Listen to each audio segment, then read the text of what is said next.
युद्ध middle east में चल रहा है, ईरान के साथ गल्फ नेशंस लड़ रहे हैं, इजराइल है, यूएस है। लेकिन एक देश इस युद्ध के भंवर में फंसता जा रहा है लगातार, और वो है हमारा पड़ोसी मुल्क पाकिस्तान।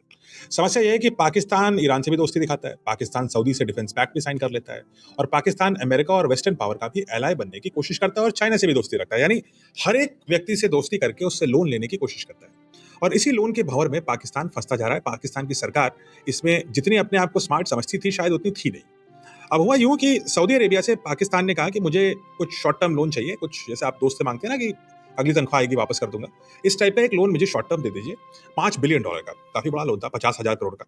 और कहा कि ये शॉर्ट टर्म क्राइसिस पिछले साल ले लिया उन्होंने, और कहा कि मैं आपको कुछ महीने में वापस कर दूंगा। और इसको सऊदी अरेबिया मान गया, और उन्होंने स्टेट बैंक ऑफ पाकिस्तान में ये लोन डिपॉजिट कर दिया कुछ महीनों के लिए।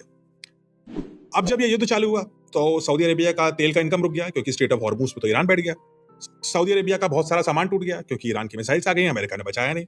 और अमेरिका का जो हथियार खर्च हुआ उसका बिल भी वो कह रहा है सऊदी अरेबिया आप ही भरोगे। तो सऊदी अरेबिया के ऊपर 3 गुना लगान लग गया।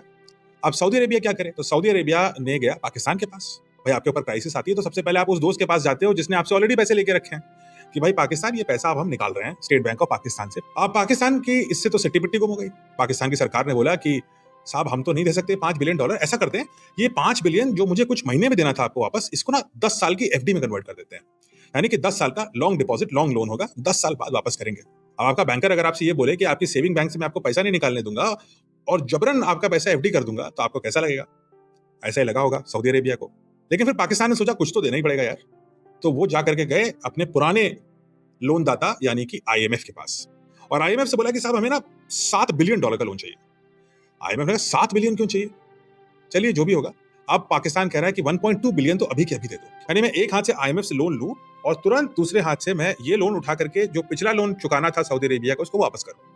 मतलब ये लोन की एक पॉन्जी स्कीम है, और पाकिस्तान इसको चला रहा है, बड़ी मुश्किल से बैलेंस कर रहा है।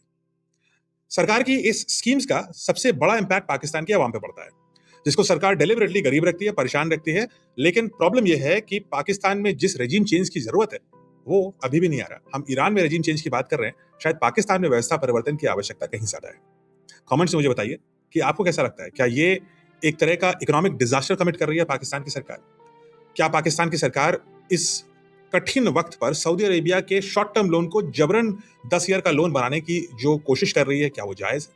क्या दोस्तों को ऐसे ही ट्रीट किया जाता है? मुझे बताइए कैसा लगता है आपको, कमेंट्स में।